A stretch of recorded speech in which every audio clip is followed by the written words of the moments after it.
जय श्री कृष्णा, राधे राधे। आज हम सुनेंगे बछ बारस की दूसरी कथा।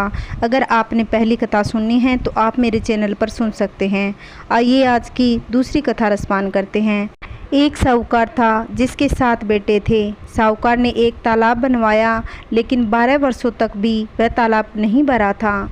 साहूकार ने कुछ विद्वान पंडितों से पूछा कि यह तालाब क्यों नहीं भरता।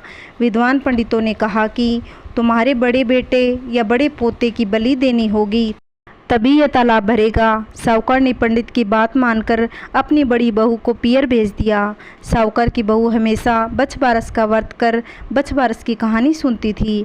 बड़ी बहू के पियर जाने के बाद साहूकार ने बड़े पोते की बलि चढ़ा दी।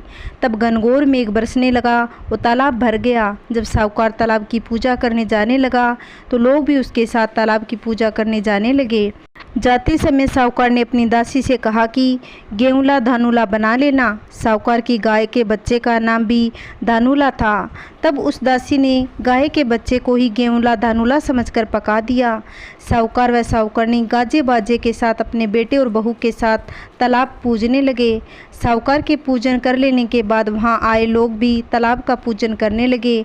उसी वक्त जिस पोते की बलि दी गई थी वह गोबर में लिपटा हुआ मिला और वहां आकर कहने लगा कि मैं भी तालाब में कूदूंगा। उस बच्चे को देखकर साहूकार ने कहा कि मैंने तो इस बच्चे की बलि दे दी थी जिससे कि तालाब भरा था, लेकिन गाय माता ने हमारी लाज रख दी और हमें हमारा पोता वापस लौटा दिया। अपने बेटे को देखकर बहू भी बहुत खुश हो गई। तभी साहूकार दौड़ा दौड़ा घर वापस आया और अपनी दासी से कहा कि गाय का बच्चा कहाँ है।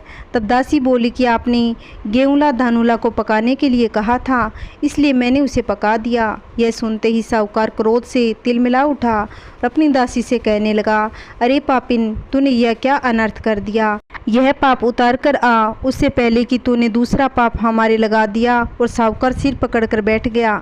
साहूकार और साहूकारनी सोचने लगे कि अब गाय आएगी तो उसको क्या जवाब देंगे। साहूकार ने एक हांडी में गाय के बच्चे को डालकर खड्डे में दबा दिया। जब शाम को जंगल में गाय आई तो अपने बच्चे को वहाँ नहीं देख चिल्लाने लगी और गड्ढे में दबी हुई हड्डियों को खोदने लगी।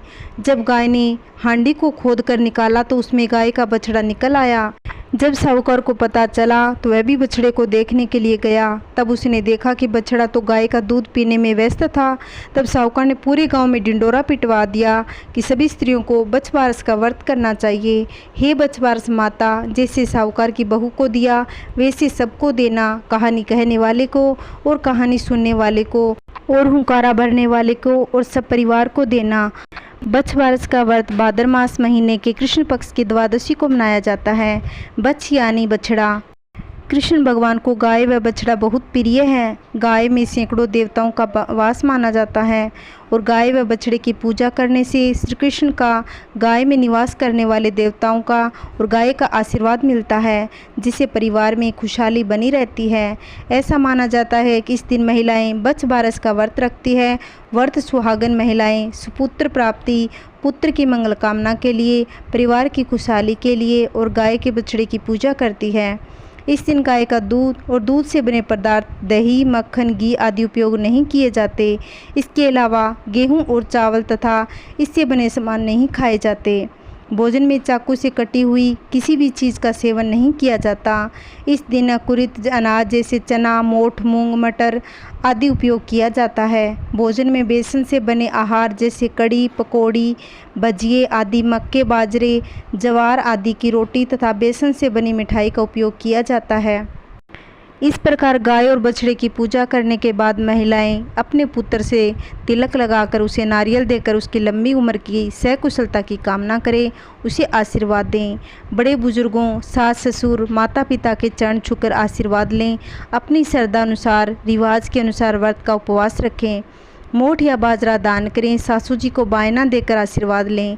यदि आपके घर में खुद की गाय नहीं हो तो दूसरे के गाय भी आप बछड़े की पूजा कर सकते हैं।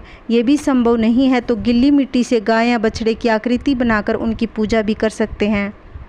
इस दिन गाय माता को साफ पानी से नहलाकर उनका श्रृंगार करके उनकी पूजा करें और उनको माला पहनाएं। इस प्रकार गाय या गाय के बछड़े को अच्छी तरह से पूजा करनी चाहिए। बोलिए गौ माता की जय। अगर आपको मेरी कहानी अच्छी लगती हो तो लाइक करना, वीडियो को शेयर करना। अगर आप चैनल पर नए हो तो प्लीज़ चैनल को सब्सक्राइब करना, जिससे आने वाली वीडियो की नोटिफिकेशन आप तक पहुंच सके। जय श्री कृष्णा, राधे राधे।